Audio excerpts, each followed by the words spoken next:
Just a wee quick live, just straight after coming out of GC Quad range, and just working little small changes to the swing and stuff. And if you're going through the same thing, thought to put some advice out on knowing your numbers. And obviously, working on stuff today, driver, that type of thing, and wedges, 7-iron, that type of thing. We're working on swing path, trying to move it. So into out, we were managing to swing into out between 0.5 and 1.5 degrees. And obviously the launch was good, spin was good. But if I just put my normal, go to 60% swing, we were getting 2 degrees to 2.4 degrees out to in every single time. Right? Now, this is where knowing your numbers is key. So you would think that 2 degrees to 2.4 degrees out to in swing path, going by all the stuff people talk about online and in videos and stuff, would be quite well, not a good thing, right? I mean, but you're talking like Ian Woosnam. Ian Woosnam is 2.5 to 3.6 out to in with everything. So out to in, obviously, we put the stickers onto the face so the GC Quad could work out your angle of attack and everything like that, and like your degree of launch and everything. So just saying there that Ian Woosnam, when he's swinging, even in his heyday, and he's obviously swinging in the seniors now, he's still swinging the same. He's swinging on average 3.2 to 3.6 degrees out to in. That's Ian Woosnam. We've all seen Ian Woosnam swing. So I'm looking at these numbers today, and I'm getting between 2 degrees to 2.4 degrees out to in, which with just everything. Now, I did some extreme shoulder closing and trying to get into out, because everyone says into out is the buzz, into out is the way you should be swinging. I can do it, but it's not my natural swing. Here's where, if you are working on these GC quads, know your numbers. You have like the minimum paths and get your numbers so that like 2 degrees, 2.5 degrees out to ins, it's not a bad swing. Your impact is obviously with the thing square at impact, you're going to hit a soft fade with that. So you're eliminating one side of the golf course. You ain't going left. You might go left, but you'll drop to the middle. And most pros and every top amateur, we are not either of those, but they want to eliminate a two-way miss. So if you are working on these things, know your numbers. That's what I'm saying to you, and how small changes take ages to affect. Well, you can start to swing as I did today, and we'll see the video. I did start to swing into out, and I started to get tiny, like 0.5 into out. Then I got 1.5 into out. Then I got 2.1 into out. Ball shape was neither here nor there. There wasn't, that's what I'm saying to you. These tiny margins on actual ball flight, do not move the ball as much as you would think. And obviously, you can, when you've got one of these GC quads there, that's what you should be using the GC quad for. You sticker your club up, you hit the shots. Now, this thing's very good at telling you spin, launch, angle, your maximum spin, and your carry. And they're pretty accurate. So you can also work out your dispersion on them very accurately. But if you start looking really close at the numbers on the path side, you need to be like extreme 4 degrees and above, either in to out or out to in, to affect the ball flight dramatically, as long as you've got club face control. So if you're squaring the club face with like less than 4 degrees either swing path, the ball and the modern club is, relatively speaking, going to just hit it where you're aiming it. It might move slightly, but we're not talking like back in the day when Lee Trevino was playing, and he could move the ball, and Seve, with those balls in the club, they could move the ball. They could set it off like 60 yards that way and bring it back to the fairway. Now, you try doing that now with a modern club and the modern ball. They're so low spinning, and they're so sort of, they cancel each other out. It's very difficult to actually get a ball to move dramatically in any direction. I know a lot of people say, oh yeah, I'm hitting the ball all over the place. But, you know, people of a certain age who've hit the old ball with a persimmon wood, with an old blade, will tell you what it was like to move a ball. You could aim a fairway over there and bring it back to the middle. Now, I'm not saying you can't do that today, but my goodness, you're talking about going back to the GC quad thing. Like, if you've got a swing path of less than 3 degrees either way, you ain't moving the ball much at all. You would need to be like unbelievable to get a modern ball and club to actually move the way I'm talking, you know. When you see Tiger Woods doing these miracle shots, the one that springs to mind was the cut shot out the bunker, where he had to go round a tree, out of a bunker, round a tree, and cut it like that way. I mean, you saw his, if you were to see his figures for that out to in, it would be, I would say, you're looking at probably, what, 15 to 17 degrees out to in to get that ball to go like that. And he's obviously releasing, like, you know. So if I've learned anything today from the GC quad, because I was like unhappy and was kind of like moaning and saying, God, every shot I hit is 2.4 degrees out to in, and I was really beating myself up about it. Spoke to the pro, and he's telling me, look, we were in La Manga, we were giving Ian Woosnam a lesson, and he's literally hitting every single shot 3 degrees, 3.6 degrees out to in, every single club in his bag. So if Ian Woosnam's doing that, and you know, like I'm saying to you, the figures on GC quad, yeah, they're good. Everything's good in a GC quad. Gives you all the data.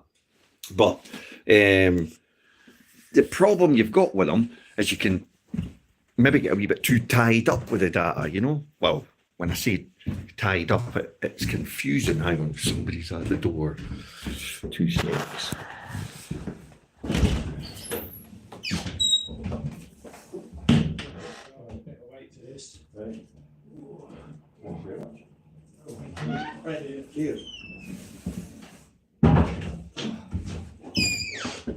Oh, sorry about that. Oh, yeah, so I think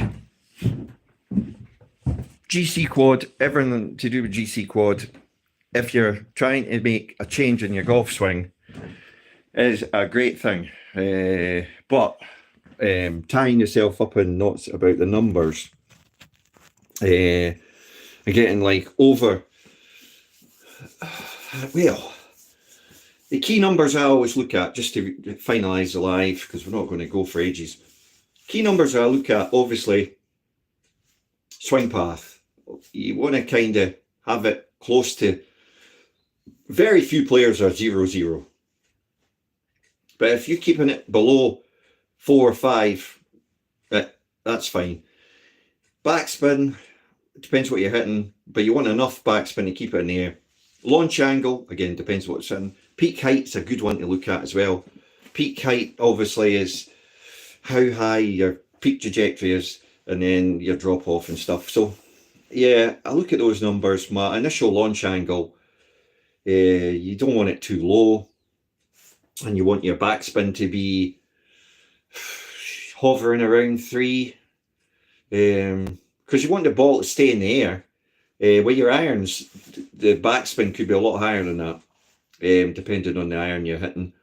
They used to say, although it's not as relevant now, but on backspin numbers, they used to say it should be close to the number on the iron that you're hitting. So, to give you an example, if it was a 7 iron, it should be about 7,000 RPM. Thing is, the problem you've got with these modern clubs now is the 7 irons cranked that low. It's like maybe a 6 in old days clubs. So the backspin will be lower. The backspin will be about 6,000. So you've got to watch with modern clubs and on the backspin side, because you might be thinking, oh, I'm not getting enough spin. But you're getting enough spin. It's just your lofts are stronger, so you're going to get less backspin. If you're playing old blades, you'll know what I'm talking about. If you're playing old blades, you can definitely say a wedge is going to spin nearly 9,000 to 10,000. Well, if you really rip it, and then so on with the lower clubs.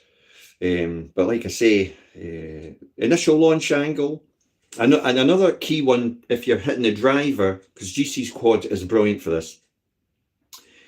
I was hitting every drive 0.5 degrees to 0.6 on the up. Now that is pretty good. You don't want any mad. I mean, pros would have you believe that you want to be hit it on the up, like 4 or 5 degrees on the up. No, hardly anybody hits that far up on the up. 0.5 or 0.6 is cracking on the up. I mean, it's on the up, but it's not, going to take you into territory where you're adding so much loft onto your club that all you're doing is hitting it in upwards rather than forwards. So, yeah, the numbers thing on GC Quad, that's what we're talking about in the live there.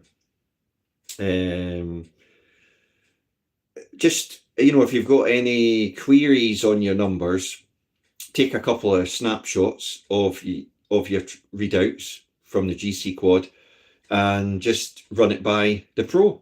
Let him have a look at it and double check them. You can also type into Google about player launch angles and stuff, and you can compare players' stats on that as well, so you can check your own figures, and you'll see what I'm saying about like the numbers being something that obviously you're keeping a check on, and you're trying to obviously keep them consistent, but also keep them in a small band. Like, I mean, today every shot was exactly the same. Like I say, number wise, ball speed, smash factor was varying today. Smash factor is kind of something. Basically, it's telling you if you're catching it right out the middle. It's handy to know, but you can feel it if it's out the middle.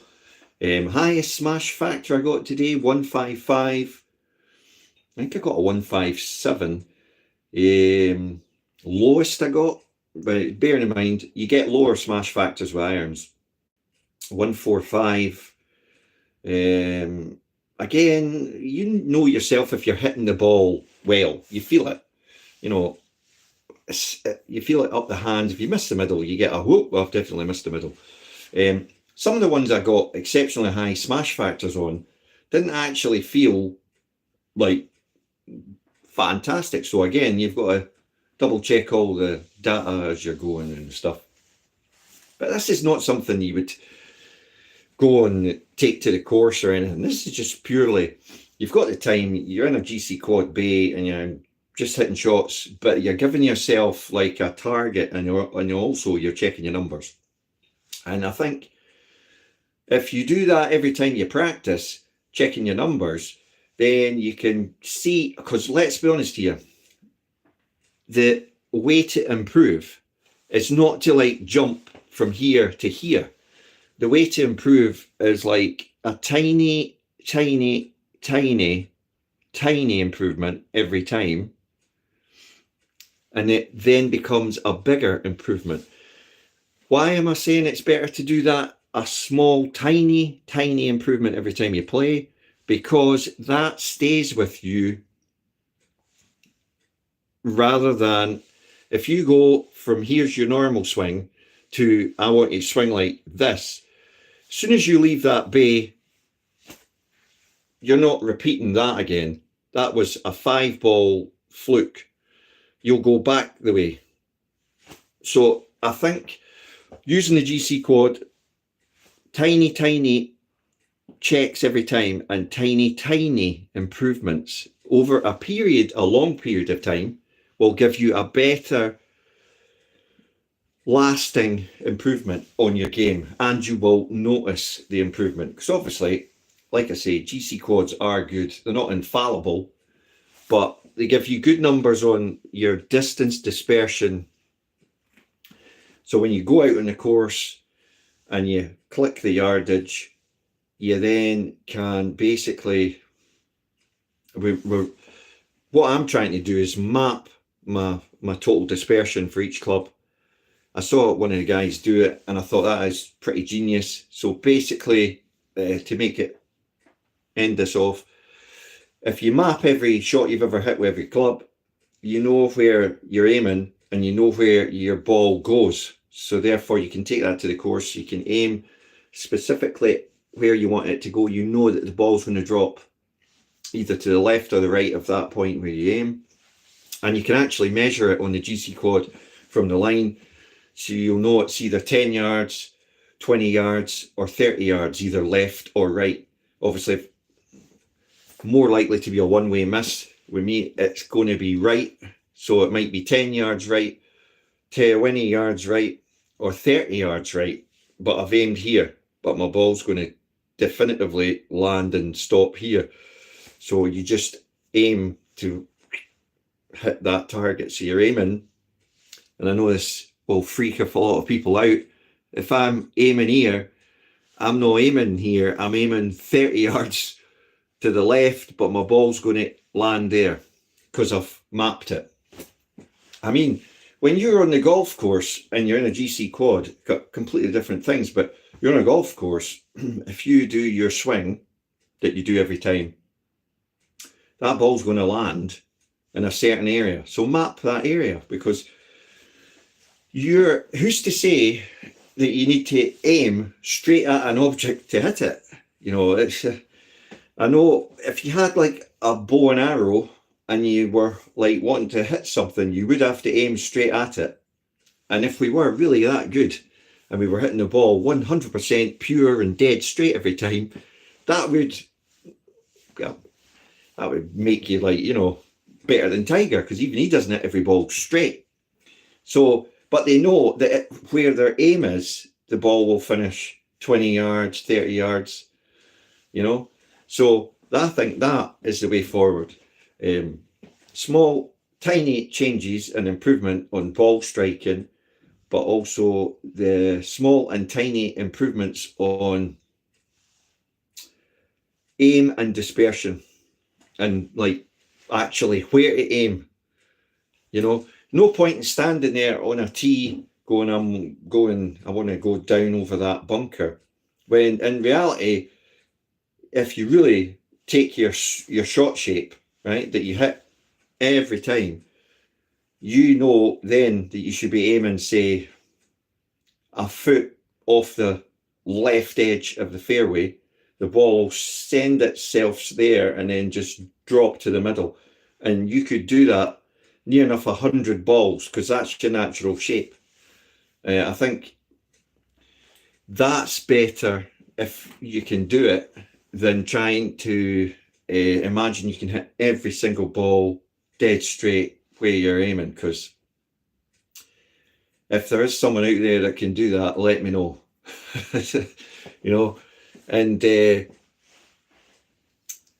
know, if someone could do that, if you take it to the putting, if someone could do that, they would be holing every single putt they ever hit. And to this point, someone might have a freak day where they have 12 single putts in a row, but nobody's consistently done that.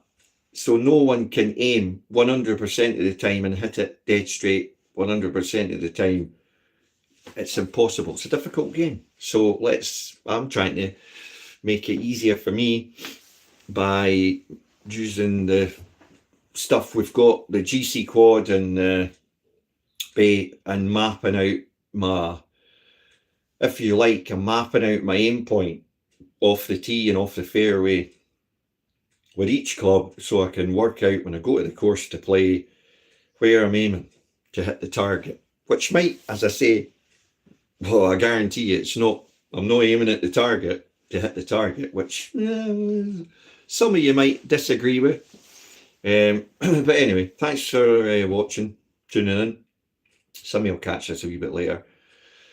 But yeah, interesting day today, finding out that Ian Woosnam and other players, you know, and the numbers that they have. So if in doubt, have a Google and Google player names and GC Quad figures, and you'll be surprised at like their numbers and their path numbers, launch numbers, things like that. You know, I think some people get caught up in looking at the numbers going, "Oh, that can't be good." You know, no pro will swing like that. You know, and then you get negative about it. So I don't think you should beat yourself up. I was doing that today. Spoke to the pro, found out the stuff I did about Ian Woosnam, and saying, you know, he's saying literally you could count on 10 fingers the amount of pros that are 0-0-0. You know, like completely zero through path. So yeah, cheers for tuning in. I hope you enjoyed the live, and we do more of these. The full range video of this is dropping, and it's an interesting one from the perspective that we do a quick PXG, the game driver, against a crank. Don't know if anybody's hit a crank. I hadn't hit one till today, and we'll not spoil it. They're weird. The crank driver is so strange to look at, and the figures that come off it, I'm not going to spoil it, but some of them are just outlandish. I mean, the claims about crank being hot, well, you can check the video out when it drops. Thanks for watching.